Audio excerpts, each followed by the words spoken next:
Boa noite a todos.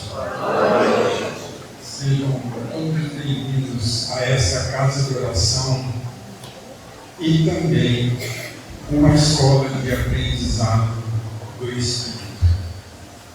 Todos nós, sem exceção, estamos na condição de aprendizes do Evangelho, inclusive este que nos salva. Eu gosto de citar uma frase do Dr. Bezerra: que Jesus seja a nossa inspiração e Kardec a luz dos nossos raciocínios. No livro Momentos com Chico Xavier, que é uma mensagem intitulada Jesus e Nós, a mensagem nos orienta sobre a sabedoria divina. O que é que a sabedoria divina espera de nós? Nós não podemos fazer o que Jesus fez, mas executar a nossa parte sempre é possível.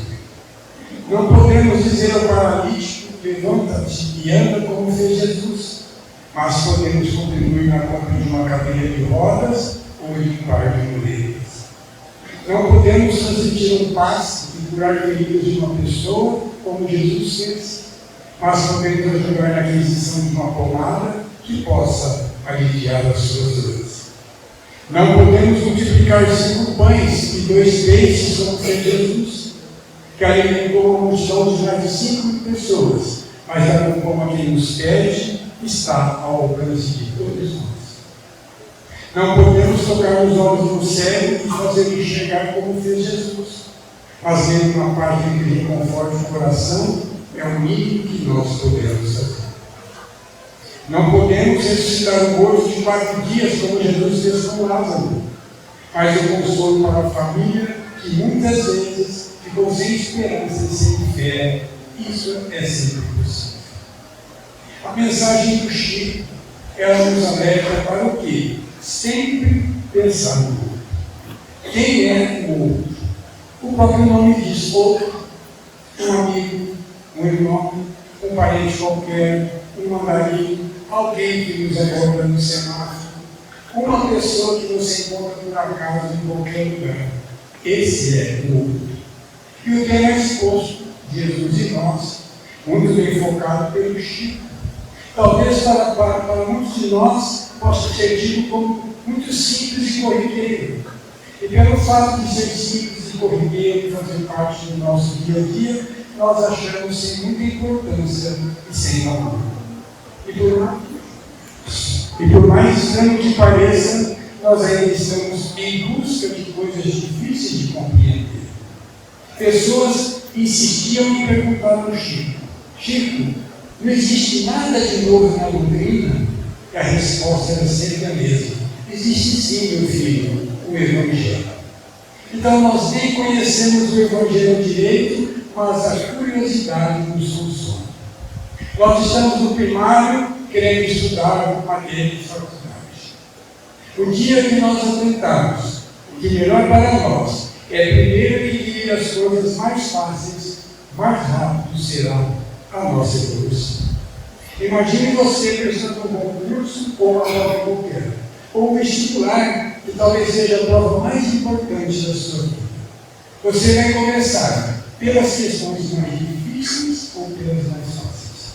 A experiência nos diz que nós devemos começar pelas mais fáceis e depois a gente sai correndo atrás das mais difíceis. Em cima do raciocínio do Chico, nós não podemos exigir das pessoas que elas sejam educadas, mas nós podemos ter um mínimo de educação para com todos.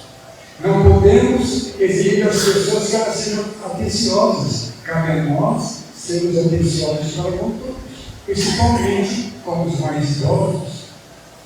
Não importa se os outros não estejam preocupados com a conservação do seu bairro, como o jardim perto da sua casa.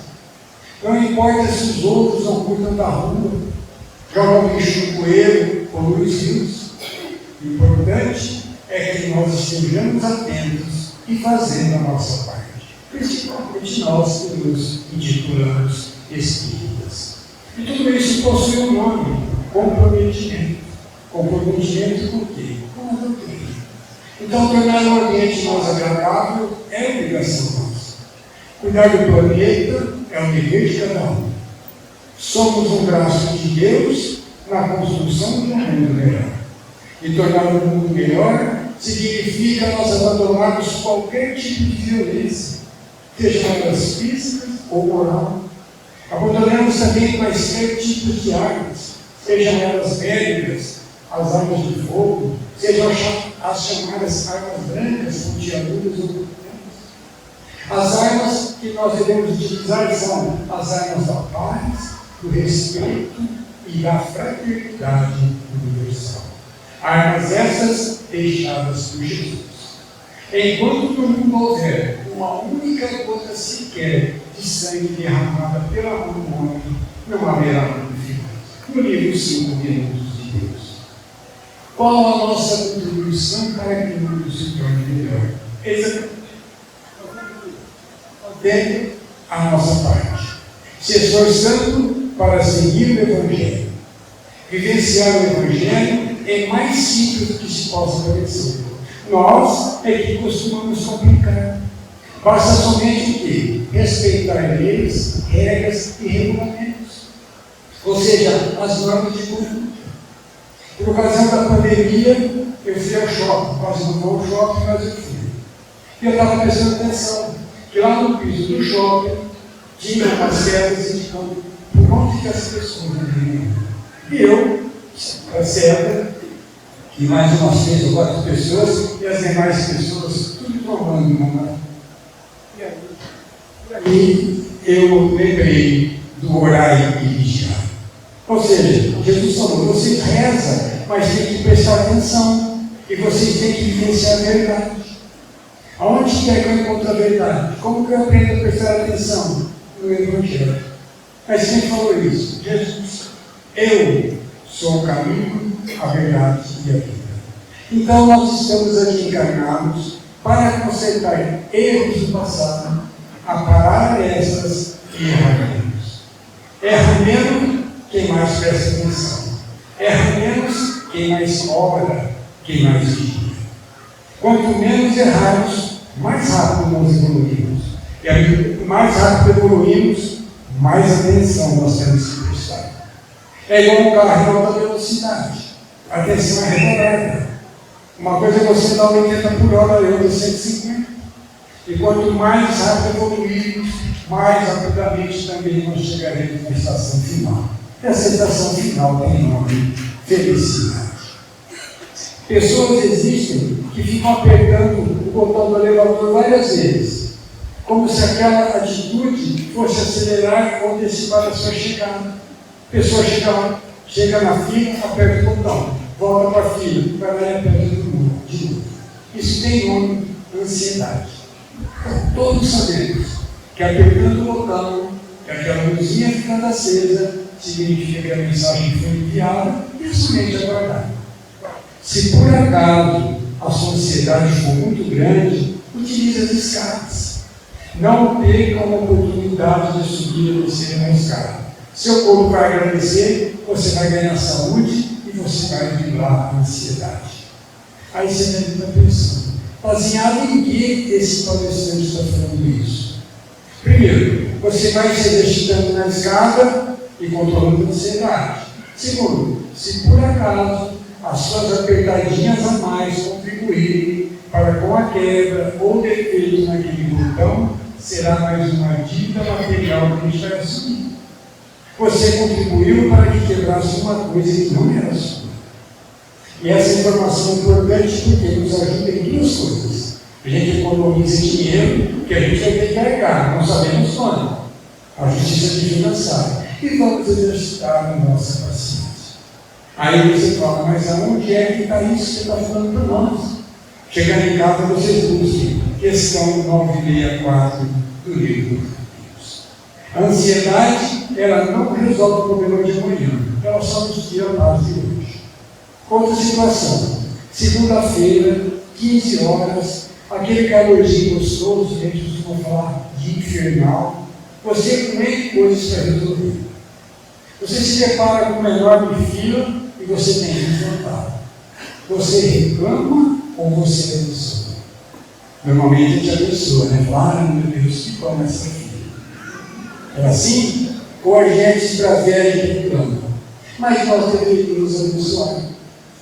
Tem uma sugestão infalível. Leve um livro, não muito grosso, com as letras um pouco maiores para a anotação. E o Chico dizia: as tiras do dia a dia não são por acaso. É o jeitinho brasileiro que Deus arrumou para exercitar a nossa paciência. Vamos analisar o nosso comportamento como cristão. Você é uma filha qualquer, você reclama, você xinga, você está ansioso, com pressa, está demorando muito, compromisso assumido e tudo mais. Você não deixa de ter razão. Pergunta: você reclamaria de um gerente? Você fica resmungando com a pessoa do lado? Você fica com o atendente está fazendo corpo mole? E aí você começaria a reclamar e as pessoas começariam a te incentivar. E você se empolga, fica satisfeito ou satisfeita, estufa o peito e fala: eu sou mesmo assim. Comigo gosto de tudo sério. Ou é outro, ou é ninguém. Coitado da gente, né? Eu sou mesmo assim. Outro dia eu estava no Santander. Deu a hora do banco abrir, o banco não abria, passou 10 minutos, 20 minutos, meia hora o banco não abriu. E o burburinho começou. E eu lá no meio do burburinho. Eu doido para falar também. Aí eu lembrei do Evangelho. O Evangelho faz essas coisas com a gente, viu? De vez em quando ele puxa o freio de mão. E aí eu saí de lado e fiquei olhando. E aí eu fiquei com vergonha de mim. Porque uns 20 anos atrás, talvez fosse eu que tivesse começado aquele burburinho. Então, quando você está de fora, não julgue de dano. Você está de fora, você também. E nisso, encontrou uma senhora, chegou uma senhora, encostou do meu lado, fez um sinal para mim assim: nossa, que coisa feia, né? Porque a coisa estava fervilhando. Eu fiz sinal para ela que significa. Passou aí uns 2 minutos, ela olhou para mim e falou assim: o senhor faz palestra, né? Aí caiu a ficha, né? Aí caiu a ficha. Por que eu estou falando isso? Porque o Emmanuel, porque é o seguinte: se eu estivesse lá no meio, ela ia falar mal de mim ou mal da doutrina? Vai saber, mas era mais fácil ela falar dos dois. Nossa, esse cara aí faz palestra, será que a religião não está ensinando nada para ele? E o Emmanuel diz o seguinte: que nós devemos educar a doutrina espírita.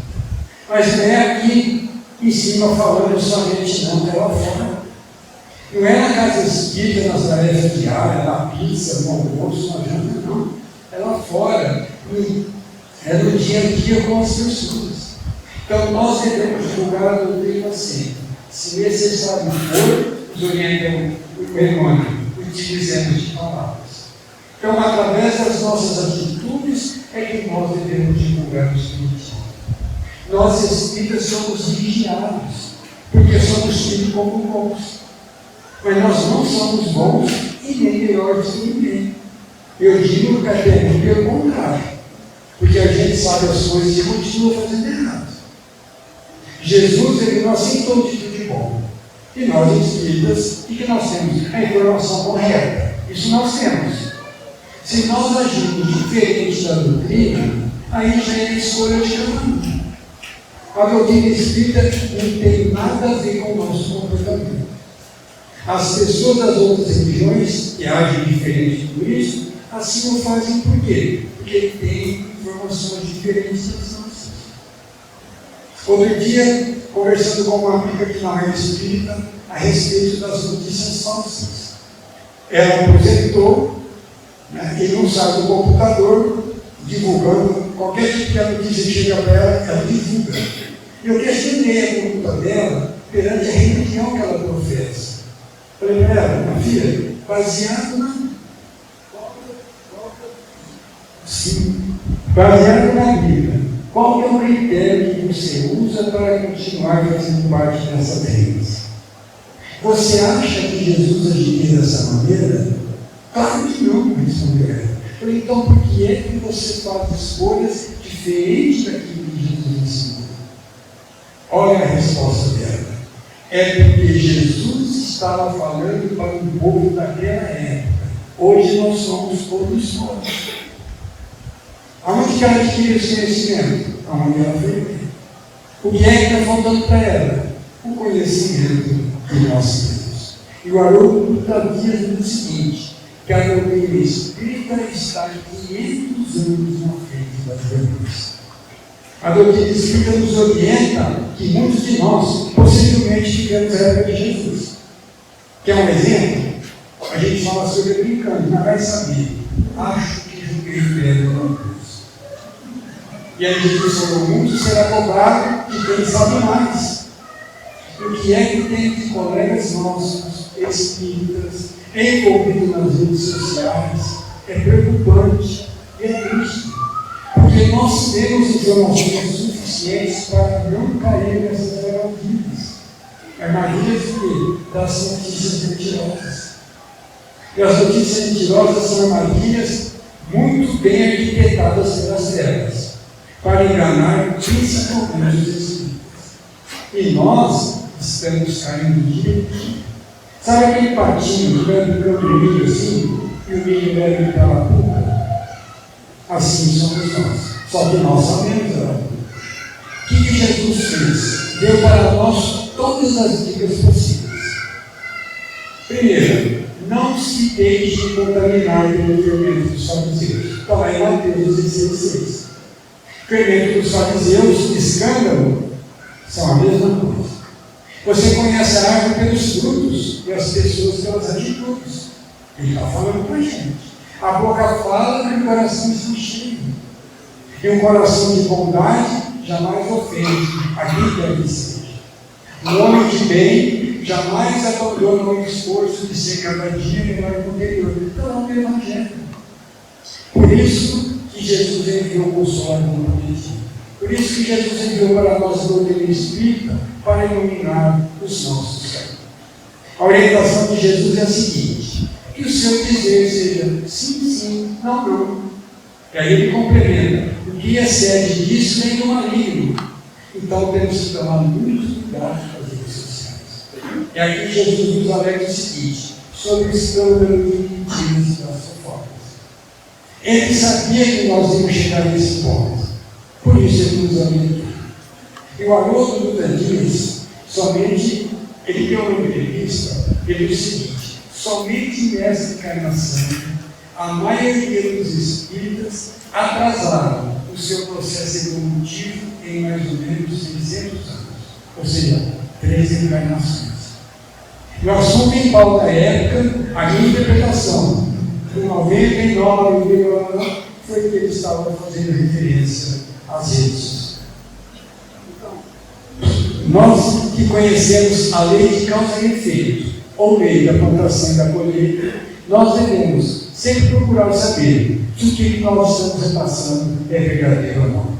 Se for verdadeiro ou não, a gente tem que pesar e ver se a gente guarda para a gente ou passa para frente. Então, na dúvida, não ultrapassemos.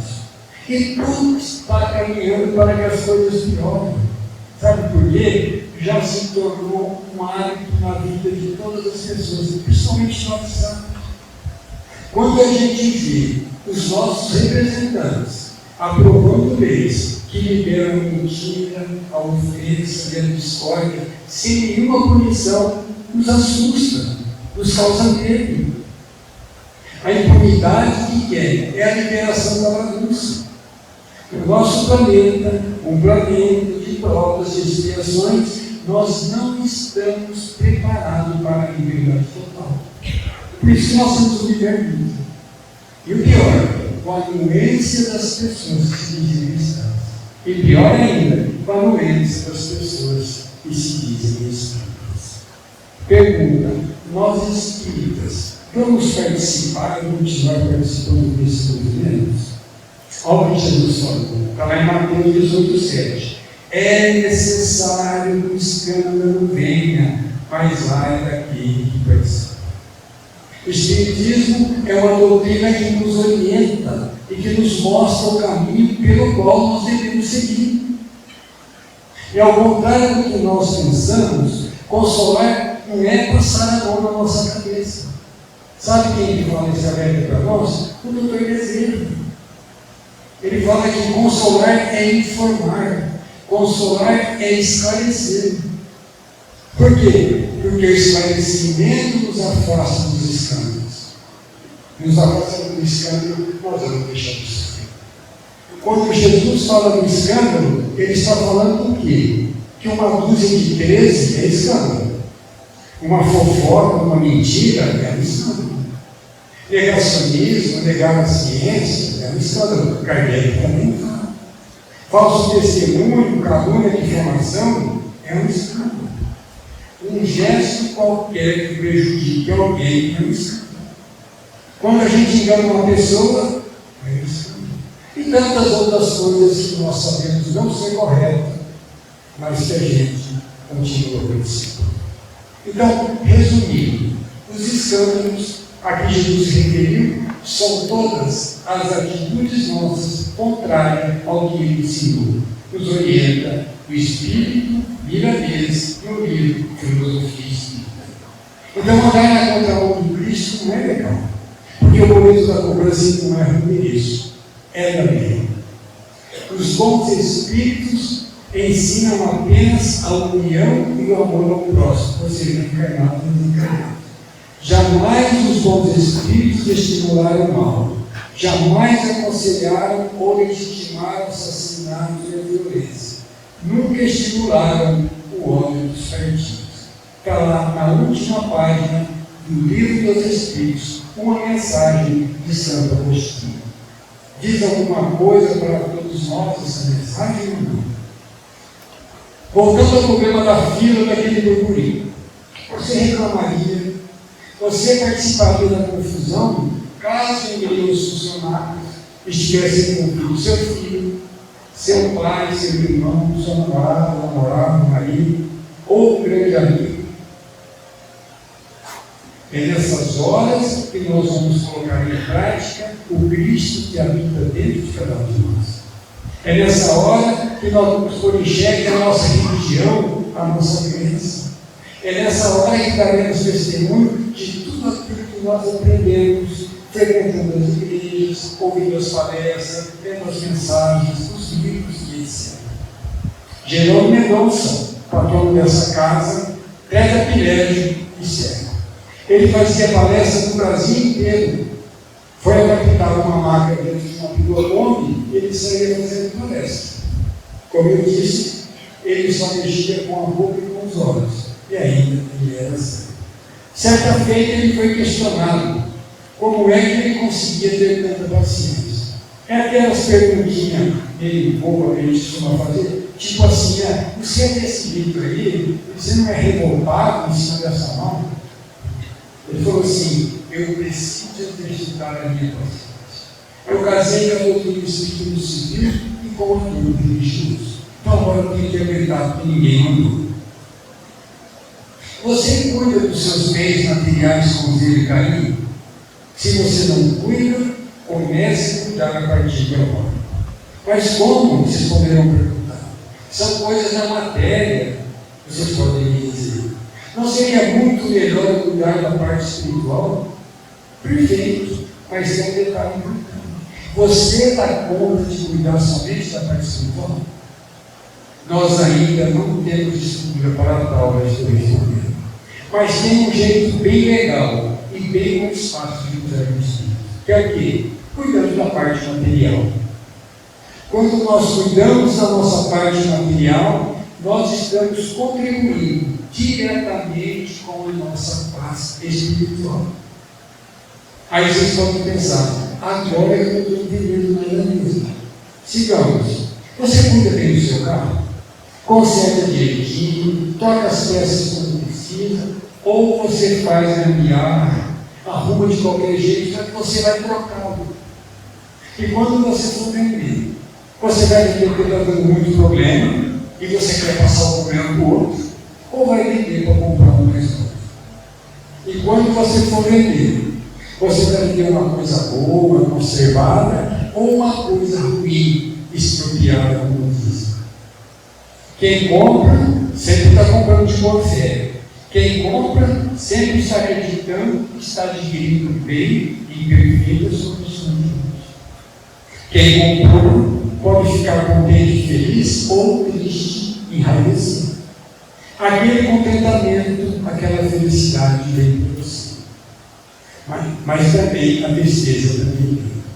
E todas as vezes que aquela pessoa entrar no carro, ela vai lembrar de você. Maldita hora que eu fui comprar esse carro. Não sei onde é que eu estava com a cabeça.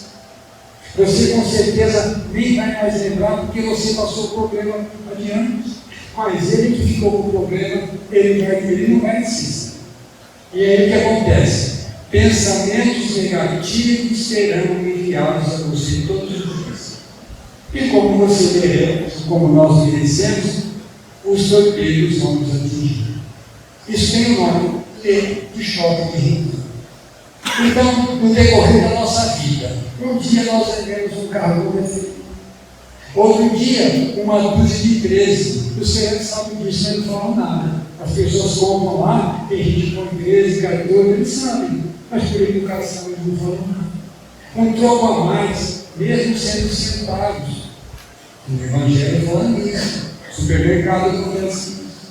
Quando o chefe presente, funcionário exemplar. Chefe ausente, corpo mole. Se for funcionário público, ele chega mais tarde porque aconteceu um problema.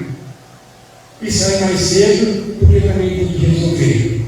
Então, tudo é assim. No negócio, veja bem, um bem que vale 5, a gente vai comprar um negócio, a gente sabe que o bem vale 5, mas a gente descobre que a pessoa está apertada e está pedindo só 4, mas a gente oferece 3. Você sabe que vale 5, você precisa comprar, você tem dinheiro, mas você esconde o cara na parede até você comprar por 3. Você sabe que ele está na fome. Ficamos devendo 2. 2 para quem? Para Jesus. Ele falou isso. Tudo que fizeres a um dos meus pequeninos é a mim que eu faço isso. E dever para Jesus não é legal. Então nós temos que prestar bem atenção na essência das mensagens que Jesus nos passa. Esses pequeninos desvios que nós achamos que não é nada, aos poucos eles vão se acumulando. 20, 30, 40, 50 anos. Aí o corpo começa a ficar pesado, a gente começa a ficar com disposição.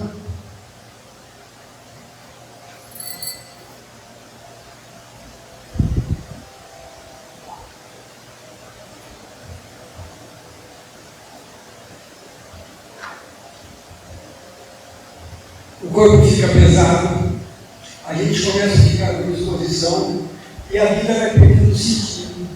Você tem que ficar com vontade de mudar de emprego, abandonar a família, e sua vida vira um transtorno. Aí chega uma hora que a gente não aguenta mais, e aí a gente começa a procurar solução. Procura uma bezedeira, procura um padre, um pastor, aí por último a gente cai na cama. Depois que nós buscamos de tudo, a gente cai nas espíritos. E quando aqui chegamos, nós queremos que as coisas aconteçam a toque de caixa. E tudo tem o seu tempo. A cura da matéria está ligada à cura da alma. E a cura da alma está ligada ao nosso esforço por ser pessoas melhores. Jesus deixou a receita. Buscar aí em primeiro lugar o reino dos céus e tudo mais virá por trás. Aí nós podemos nos perguntar, mas o que é esse reino do céu? E a resposta pode vir, não é muita coisa, meu filho. O reino do céu é honestidade, é sinceridade, é bondade, é solidariedade, é humildade e é respeito. A gente peca, faz tudo ao contrário e depois fica reclamando com Deus. A gente infringe as leis e depois ficamos reclamando das penalidades. A gente planta e depois não quer colher. Então, todas as nossas aplicações, por nossas medidas, não tem escapatória. É da lei divina. Os pecados que às vezes os homens não conseguem pegar, A lei divina pega, ela do Espírito nos esclarece. Ninguém fica impuro. Vou montar um teatrinho aqui para ver se a gente entende uma coisa. Quando a gente existe uma lei da matéria que está no Código Civil, no Código Penal, a gente paga. Quando a gente faz aquilo que nenhum dos dois pega, a justiça divina pega. Vamos lá. Eu, Antônio Carlos Parreira, ele na palestra aqui, sai na rua, olha para a lâmpada e fala: eu gostei dessa lâmpada não. Pega e quebra a lâmpada. Tudo bem. Alguém que viu, né? E eu falou: foi um velhinho lá fazer uma palestra, e aí na saída foi que quebrou a lâmpada do poste lá. A prefeitura procura saber onde eu estou, me identifica, faz o boleto, eu pago a lâmpada, pago a multa, deixo de ser primário naquele quesito, e a minha vida segue normal. Acontece, como todos nós, o Antônio Carlos Parreira vai desencarnar. E assim como todos nós, ele vai ficar um período na erraticidade. Quando vocês ouvirem essa palavra, período na erraticidade, é o seguinte: a gente desencarna e fica um certo tempo. Ou fica estudando, ou fica trabalhando, ou fica sem fazer nada. A opção é de cada um. E depois de um certo tempo, que a gente restabeleceu nossas forças psíquicas, nós temos o quê? Que nascer de novo. E por ocasião do novo nascimento, o que eles fazem com a gente? Aí São Pedro pega a fichinha lá, Antônio Carlos Parreira, põe a mesa lá, senta do lado da mesa, pede para mim sentar na frente, senta lá e fala: bom, ô Parreira, nós vamos agora fazer todos os procedimentos aqui para você nascer de novo. Então, nós temos que acertar como é que nós vamos fazer. Eu estou com uma pendência.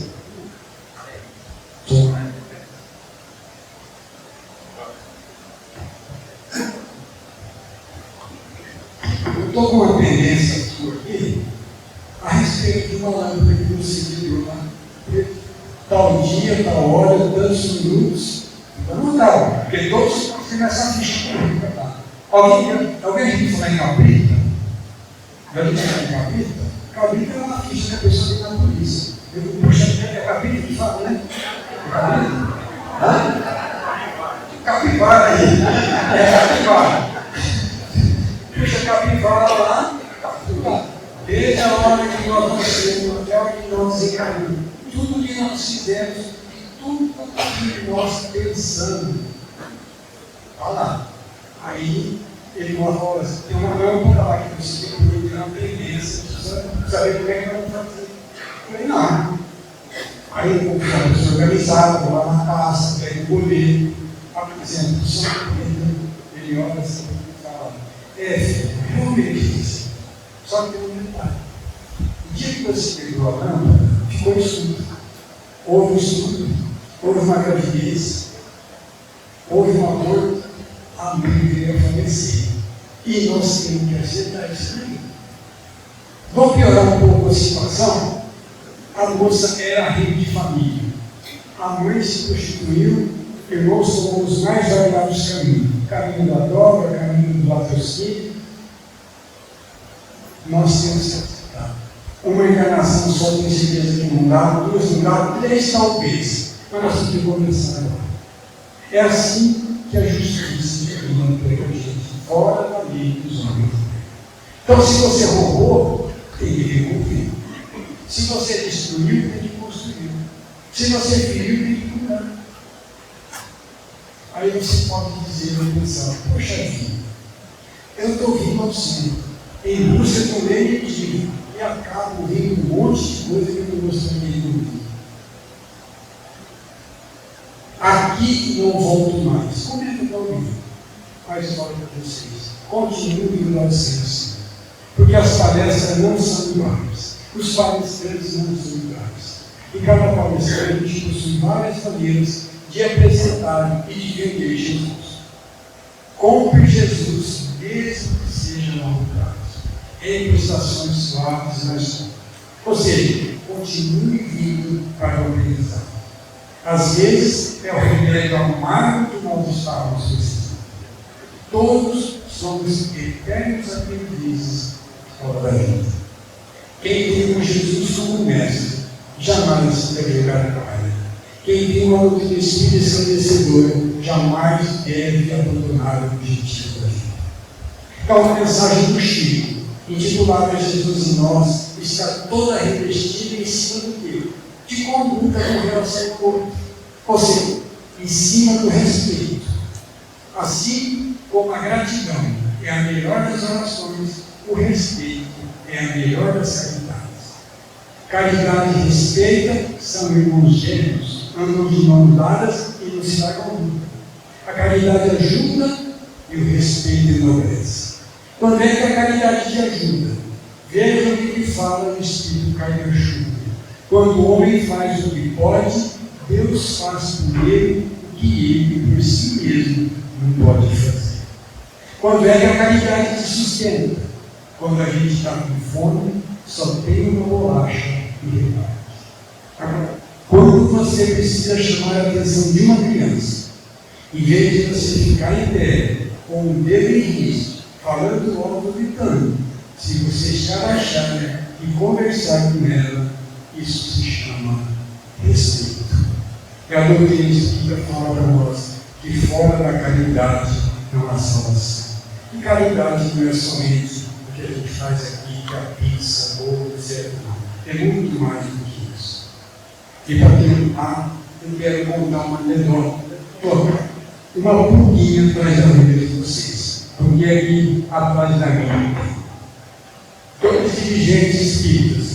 Já pensou? Dirigentes, palestrantes, desenganar. E chegando no plano espiritual, eles viram um negócio de fila, que de tão grande que parecia que não tinha fila.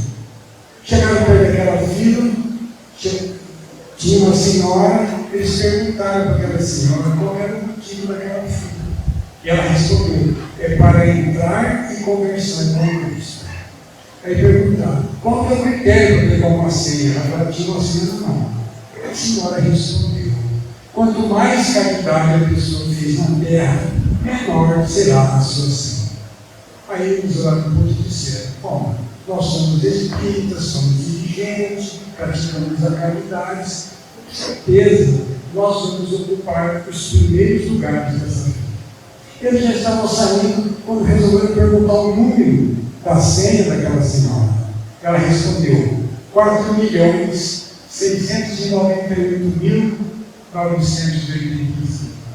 O olho foi coitadinho dela. Ela meio que podia ter feito um pouquinho só de caridade.